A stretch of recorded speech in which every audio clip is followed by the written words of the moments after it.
basically the start. Elevator, actually, rewind. Elevators in the Skzverse basically represent a device for transportation to different worlds or different planes or different universes to make it easier language-wise. So in Elevator, because that's pre-debut, we can kind of hypothesize that Elevator is the very, very beginning of the like Skzverse timeline. And we're going to talk about this later, but not all of the, to clarify, not all of the videos are actually in chronological order. So we will go on, we'll go into that later. But so Elevator, we see Han going alone to the elevator, and he's the one that initiates all of the everything basically. And the planes that they go to, and I mean like actual planes, not like esoteric planes. The actual like field that they go to, we see in other MVs throughout the whole Skzverse. It's a really important place, essentially. Which song actually starts the Skzverse Elevator? Yeah. So Elevator actually starts, and that is where they basically, I believe that it's a metaphor for, well, actually, I believe all of the Skzverse is a metaphor for K-pop as an industry, and Elevator is them going through having to be a trainee and how difficult that is and how they're going through it all to get to the top. And a lot of people theorize like that the top is the penthouse and all this, but that's beside the point. So starts at trainee, they go into the elevator, they go up, and that's when they all decide to go through there. And they're in that plane where it's all like the red. I wish I could show you pictures more easy. But yeah, they show the plane with all the red like flowers and leaves and things. And that's where we see them begin their. So we've got that version of this, like the boys, and then basically after they go through the elevator, they enter District 9, and we're established that basically the whole of the universe is actually a dystopian sci-fi world, not the not the dream world that they thought they were going to be entering once they got through the elevator. They thought that the elevator was going to be that's their the hard bit. That's the way out. That's the cool. We've done our hard yards. We're gonna get there. We've got this. And then, oh, by the way, your trainee, you know, it's not actually over. It's actually just the beginning. And at the very end of Elevator, we see the upside down city. So this is the first time we're introduced to the idea of the dual worlds. And there are actually more than two worlds, which we'll, again, talk about later. But this is the first time we see that there are actually two worlds. And they're kind of, I often refer to them as like, they're basically parallel worlds. And they're like, one's up here, down here. And yeah. Right? Mm-hmm. So, real quick, Kat, what's your username on Twitter again? Just same as here, no easy cat. Okay. No easy cat. I'm just gonna pull it up so I can like follow along with your thread. If you guys want to follow along with her Twitter thread, their Twitter thread, go ahead and go on Twitter. No easy cat. No easy cat is their username. Yeah. Sorry. Continue. Skiz or their company. It'd be Skiz. Stray Kids are a self-produced group, and they are pretty much in control, and they have a lot of say over the music they produce, their themes and stuff. So while they don't like physically sit down and write out the story, you know, the story plans and story maps for their music videos and stuff like that, they still have a pretty big say in what the general themes are and where, and like a lot of this stuff's also reflected in the lyrics as well. It's not like we're just pulling this out of our asses visually. like I mean, some of my theories, debatable. Yeah.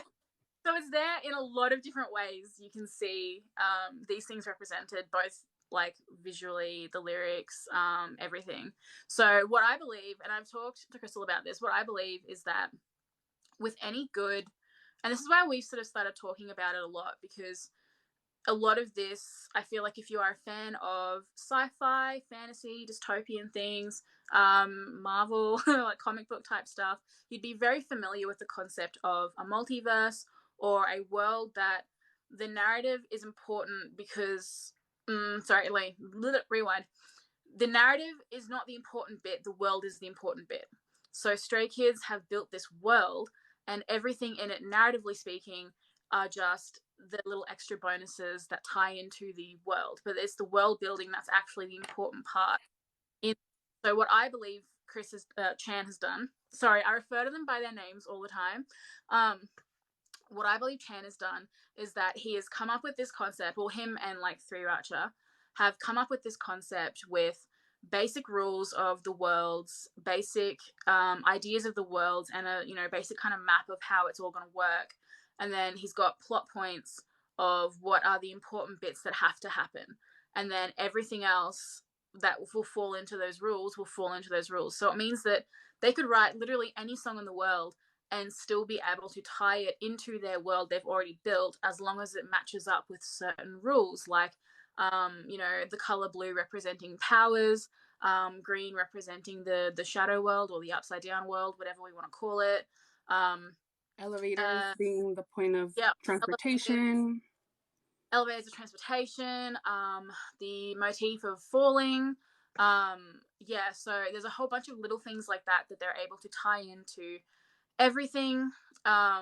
Same with like the actual like scars and cuts on their faces is how we're able to establish a timeline chronologically for certain events, because you can see them literally healing. So there are little things like that allow us to, obviously cameras and TVs and glitches and things are ways that we can establish certain parts in the Skzverse. And I think that's why what Chan and like Skzverse and Skiz in general have done so well is that they've created this world with these little points, which then allows them to tie in literally any music video they do, anything they decide to do, they can tie into it the same way that you have with comics. Because in like, the MCU, for example, the way that they've tied in stories from the comics themselves are like batshit. Like the comics themselves go absolutely mental. But the way that the MCU ties things in, they just magpie. They just pick and choose little things that they want, and as long as it fits the rules of the universe, it'll all make sense. So, exactly. A couple of comments. And I think something that I also noticed, I think personally, is that they did this on purpose so that regardless of what your theories are, you can come up with your own Skzverse theory, and as long as you follow like the basic line that they've put out, it'll make sense. Your theory to come up with. Exactly. Hello. And like, I think that's why a lot of people, and I'll talk a bit more about this specifically in a bit. But I think that's why a lot of people will bring up the Peter Pan theories. I saw someone mention clones. They'll bring up all these different theories, and all standalone. They all work because they're all like sci-fi fantasy tropes. They're all things that exist. Or like we just saw there's a Twitter thread about the parallels between Coraline. And it's not that Skiz were inspired by Coraline, it's that the source material that inspired both of them is the same thing. They're both inspired by the same tropes, the same portals and things. Like, Coraline, Alice in Wonderland, Peter Pan, all of these different things are all inspired by the same tropes.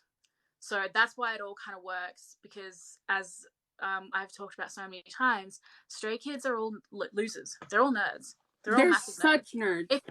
If whatever reason Chan is watching this ever at all, you're a fucking nerd. And I love it. That's great. Not a bad thing.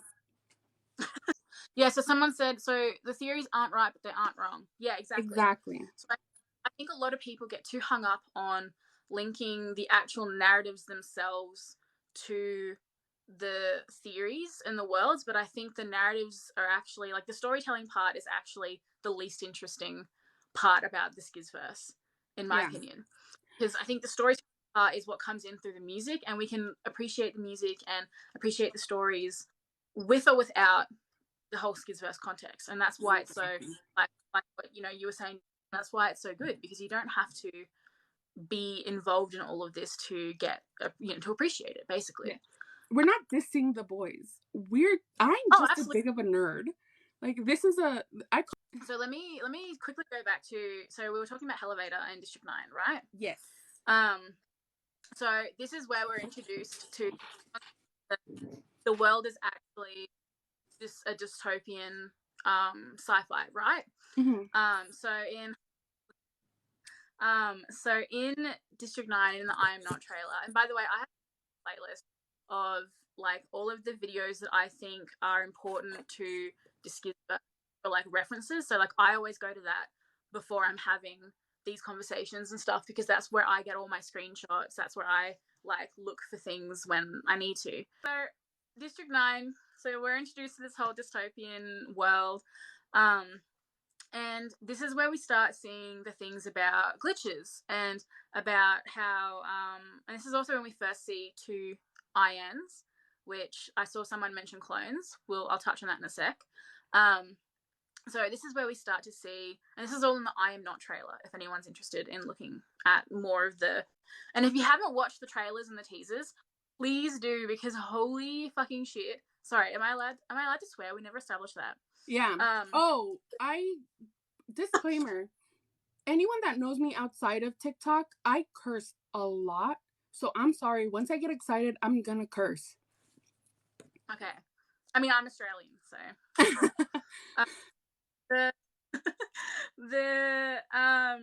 so basically glitches are used to describe anything that's like wibbly wobbly in the reality, basically.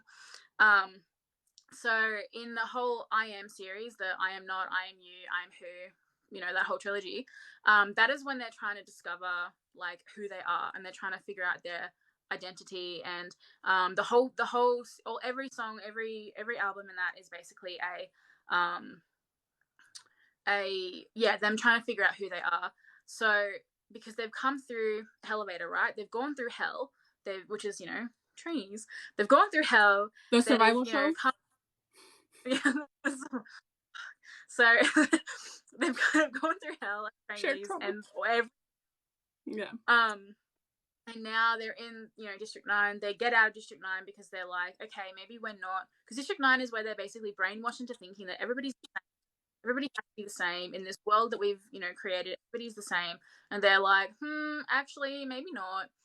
And I saw a comment, is Oddinary with the original storyline? Yes, we will get there. I'm just basically trying to establish all of the Skzverse now, so that when we talk about Oddinary in depth, you guys will you'll know what we're talking about. Exactly. So District 9, they break out. They decide to break out. Chan is the one who's like, yeah, mate, this is like not cool. Let's peace out. And he breaks them out. And there's a whole part of this whole like matrix, like someone just commented simulation, part of this whole matrix glitchy world, whatever we want to call it.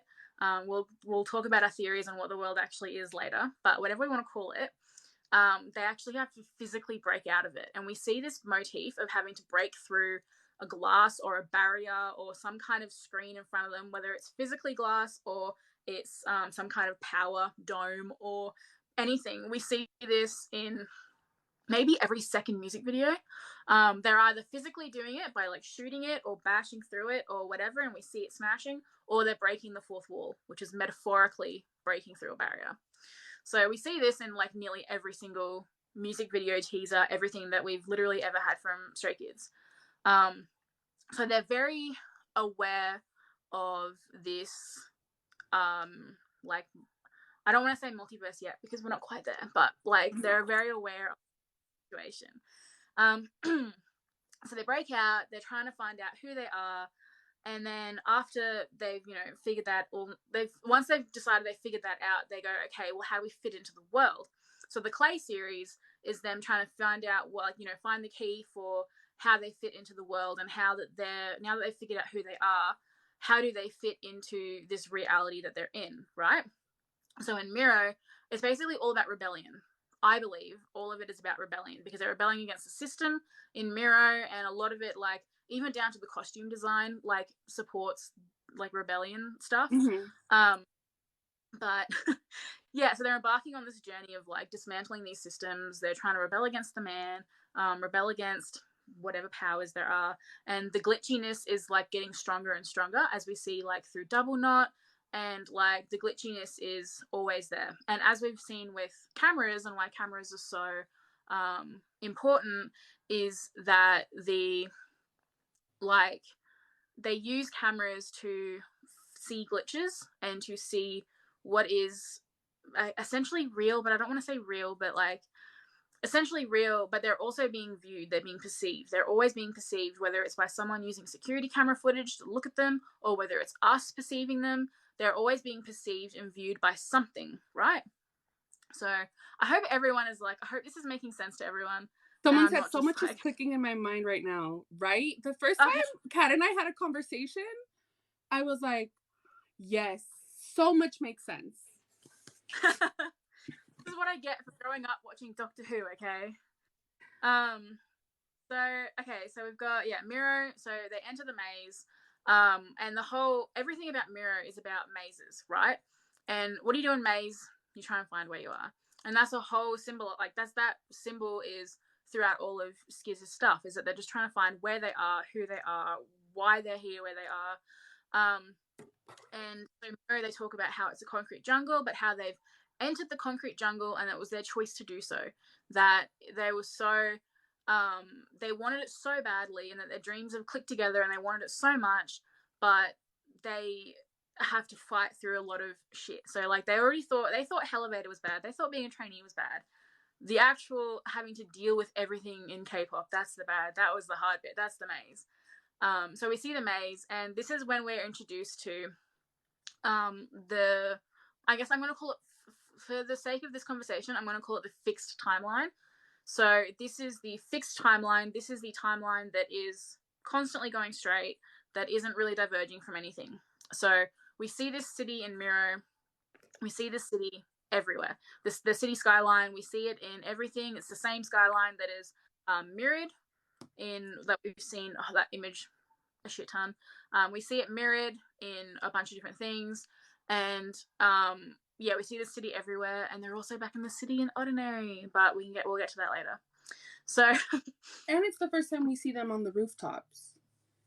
Yeah, it's the first time we see them on the rooftops, and well, they're on rooftops a lot prior to this, but it's the first time we see them navigating across the rooftops. Yeah, not just like chilling, mm-hmm. like having a gather. So let me look at I made some notes for this so that I would try not to forget anything, because go for it. I am very interested. So then this is the second time we see them using an elevator to travel somewhere, which is in the Yellowwood trailer. We see them have the little key that says YW, which is Yellowwood. They pop it in, turn, and then that's when they start to go to Yellowwood, and everything there, all the color grading's different. Yes. So they get to Yellowwood, and I don't know if any of you guys have seen, but they actually put out, when they were promoting this, they put out a map of everything. But they put out this map with a drawing of all the different moments in place here. So it starts with like the building from Hero, and it has the tree from Yellowwood, and it just kind of goes around. And so as you can see, it starts with like a sort of building Hero. It basically follows all the way around, and it kind of tells us, like, they've been very explicit. Like, I don't want to sound like a dickhead, but they've been very explicit about how the storyline is. You just have to look for it, and most people, when they look at music, aren't looking for these things, but like me, who consume a lot of comic book stuff and sci-fi stuff, I can't help but look for it. So I was catching things here and there when I was like watching the first time, but 2 reasons. 1, I didn't want to dive deep in because this is what happens, and 2, I wasn't looking for them. Like you said, I wasn't like thinking that was the storyline. But after we had that talk the first time, I went back and watched everything, and I was like, it's right there. It makes so much sense. Yeah, it's funny how like obvious it is, and I think they're really good. And again, if Chan's watching this, you're cheeky. I think they're very good at distracting stays, because they'll be like, look at this like element, like with the Peter Pan stuff, they're like, look at this element of storyline, here you go, like, here, look at this, be distracted by this, when actually they're building an entire multiverse. Like, it's very, that's why I'm never gonna like shit on anyone for being like, it's all clones, it's all Peter Pan, because like, you're not wrong, but also, you're missing a huge part of the picture, right? So where was It's I? it's So we're at almost yellow. like it's almost like he gives us superficial things to be interested in. But if you really are a nerd and you really get into it, you'll see that it's just superficial. It's just to kind of get you sucked in a little bit. And once you go deep into it, that's when you're like, okay. Yeah, exactly. And so, and I think that's why it's so like, I love that. And that's why it's like, we know that Skiz are nerds. Like, we know that Three Ratcho are nerds. And, like, it's just so, I feel like people who enjoy comics, anime, sci fi, like, it just really tickles your brain. It's It really just, does.